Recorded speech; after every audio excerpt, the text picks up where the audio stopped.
Today, I will tell a suspenseful short story about a top billionaire. This film is directed, written, and starred by Oscar-winning actor Russell, wrote, directed, and starred in it. If you can see the end, you will definitely say that everyone is a Lao Liu. The story begins. The male protagonist, Lao Luo, became a billionaire through gambling. He suddenly invited 4 childhood friends to his home to play cards and promised that if they participated, he would get a sports car for free if they don't like the sports car.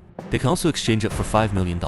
Who wouldn't be tempted by such a good thing? Soon, 3 friends arrived at a hotel one after another. Decades have passed, completely changed everyone's fate. At this time, his friend Baldhead became a politician, while his friend Glasses became a writer. Mike was the worst off. Now he is a down-and-out unemployed vagrant. They walked into the parking lot full of luxury cars. The 3 childhood friends met here. Lao Luo didn't show up in person, but sent his lawyer to receive them. Through the lawyer's simple introduction, the 3 friends can choose sports cars here, and then they went to Lao Luo's villa together. Shortly after, 3 million yuan sports cars drove out of the parking lot. Meanwhile, on the top of a mountain in Australia, Lao Luo was designing the current card game. He took out a special poison. After inhaling it, he dripped it on a rag. Then he wiped the wine glass with the rag. As long as the skin touches it, they will be poisoned immediately. In addition, Lao Luo investigated the details of his childhood friends before inviting them, and even monitored 3 of them with a monitoring system. Seeing this makes people wonder, why did Lao Luo treat his childhood friends like this? Did they have any grudges decades ago? In fact, everyone has problems.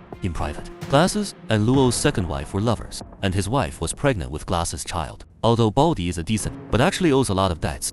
This time, he came to the appointment. He also sold Luo's mansion to debt collectors. The last Mike is even more unpredictable. He prepared a pistol at his waist before coming. As time went by, 3 luxury cars drove in one after another and drove into Lao Luo's mansion. Seeing his long-lost friend, Lao Luo warmly hugged and welcomed them. Everything went smoothly. They poured thousands of dollars worth of red wine. Everyone fell into the trap in a happy atmosphere. How was your good?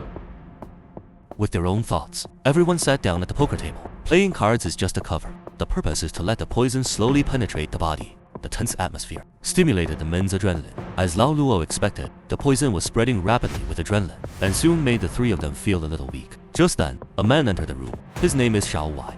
He's Lao Luo's 4th childhood friend. Unlike the other 3, Xiao Wai has been with Lao Luo all these years and became his inseparable partner. Due to the arrival of they decided to sit down and take a break. Glasses said he suddenly felt unwell. Guangtu and Mike agreed with him. Just as everyone was wondering, Lao Luo said it was normal, because I put poison in your glasses. Now the poison has taken effect, and soon you will die here. The 3 of them looked terrified. Would the iron friendship sink so quickly? Is this an international joke? But their physical symptoms had already told everyone that they were indeed poisoned. Lao Luo continued that he wouldn't live long because he was diagnosed with advanced pancreatic cancer. So he brought everyone here to take the blame. But don't worry, their families. Lao Luo has already figured out the situation of his friends and made arrangements for the aftermath. Mike said, "You're really something," and said thank you in person, and then took out a gun from his waist. It turned out that Mike had a serious mental illness. He didn't come for Lao Luo's money, but to meet everyone, and then choose to say goodbye to the world. The bald man also thanked Lao Luo. He said he was ashamed to live in the world. He confessed that in this card game, and also revealed Lao Luo's address. Glasses no longer hid it,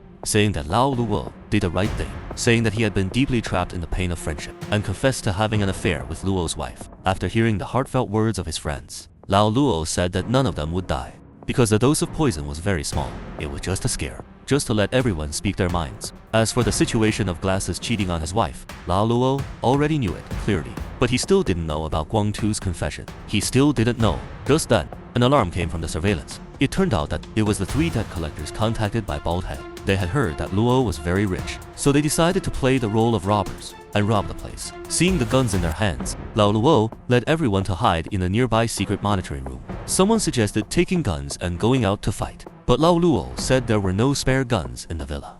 Although Mike carried a gun, but there was only 1 bullet inside. Just when everyone was at a loss, the robbers came to the last hall. The leader, the bearded man, couldn't find anyone. He was angry and drank the glass in 1 gulp. Lao Luo and his lawyer and 4 friends stayed put. Hiding in a secret room is the safest. After searching around, the robbers found the paintings hanging on the wall. These 3 paintings were worth $5 million. After amazement, they continued to check. There are also works of Van Gogh on the wall, any of which is worth tens of millions of dollars. What's more surprising is that there was a painting worth $200 million, a famous painting on the market. The bearded man was very excited after hearing this. He asked his men to take them all away. Lao Luo saw all this, but he didn't care at all. Ensuring everyone's safety is the key at this critical moment. Lao Luo's second wife and ex-wife's daughter came home. Without any suspense, the 2 women were tied up by them. for his family. Lao Luo rushed out of the secret room with a gun. Just as he arrived in the hall, a tense atmosphere made the scene suddenly cold. The bearded man ordered his men to get the painting, and he stayed to deal with Luo. Taking advantage of this empty moment, Lao Luo had a plan in his mind. He told the bearded man that the wine glass was poison.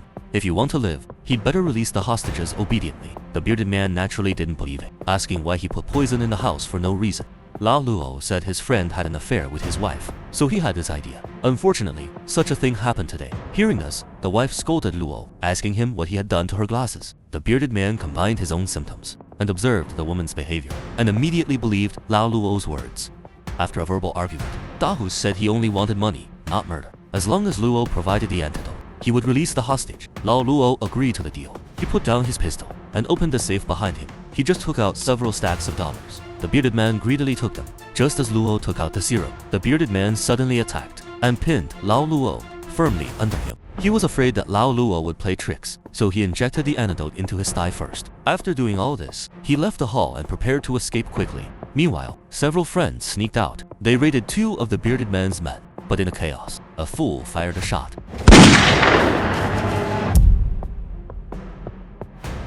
This shot unfortunately hit a $200 million painting and also scared the 2 robbers. Everyone took the opportunity to subdue them. The bearded man had just run out of the room but fell to the ground and could not move anymore. It turned out that the one just now was not the antidote, but poison on the glass. When Lao Luo chased out, the bearded man died because of the overdose. Had already died. A month later, Lao Luo died in front of everyone. The lawyer read out Lao Luo's will. Half of the inheritance was donated to 21 charities, mainly dedicated to rescuing children with drug addiction. The other half of the inheritance was divided into 5 parts. His friend Xiaowai got 2 large companies. The other 3 friends each received $50 million. In addition, Yanjing and his wife's child also received a growth fund. All the remaining property all belonged to his ex-wife's daughter. This is the end of the film. This work is praised for its subtlety. It has been telling a concept that life is like a game. We should enjoy the game. Instead of fighting to the death, Lao Luo finally let go of hatred and anger and silently took on everything. But in real life, is there really such a person as Lao Luo?